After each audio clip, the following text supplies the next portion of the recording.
मराठवाड्यात अनेक दिवसापासून पावसाने ओढ दिलेली आहे. मराठवाड्यात कसे राहील हवामान?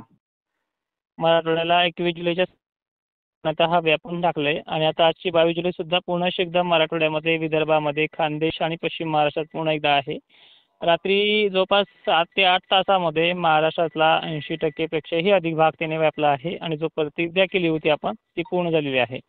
आता पुढील कंडिशन अशी आहे, 22 जुलैला वातावरणामध्ये काही ठिकाणी कमी तर काही ठिकाणी जास्त प्रभाव जो आहे तो पुन्हा मराठवाड्यातील लातूर, नांदेड, परभणी, बीड जिल्हा, जालना जिल्हा, छत्रपती संभाजीनगर, खानदेशचे सुद्धा सर्व ठिकाणं अशा पद्धतीनं हा पाऊस बरसणार आहे.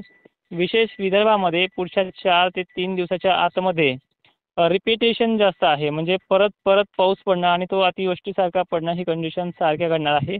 कारण की LP प्रेशर म्हणजे लो प्रेशर नावाची जी काही घटना आहे, गरमीची लेवल जी आहे ती या भागामध्ये सातत्यानं पाण्याच्या थेंबाचा जाडसरपणा आणि त्यामधनं होणारी ढगफुटी किंवा अतिवृष्टी सदृश्य परिस्थिती देखील आपल्याला पाहायला मिळू शकते. एकंदरीत चित्र जे आहे महाराष्ट्रातल्या शेतकऱ्यांना असं वाटू लागलेलं होतं कालपर्यंत, दुपारपर्यंत जरी म्हणलं तरी चालतंय, की दुष्काळ आहे यंदा. आणि त्याच्या पद्धतीने मॅसेज देखील विविध माध्यमातून यायचे की मराठवाड्याकडे चिंता वाढणार, पश्चिम महाराष्ट्राची चिंता वाढणार वगैरे गोष्टी. बरोबर, नक्की. कालच्या पावसाने याला चांगलीच चपराक दिलेली आहे की दुष्काळ यंदा नाही. आणि ज्या वर्षी गरमीची लेवल हाय लेवलला असते त्या वर्षी पावसाळा हा नुकसानकारक ठरतो आहे.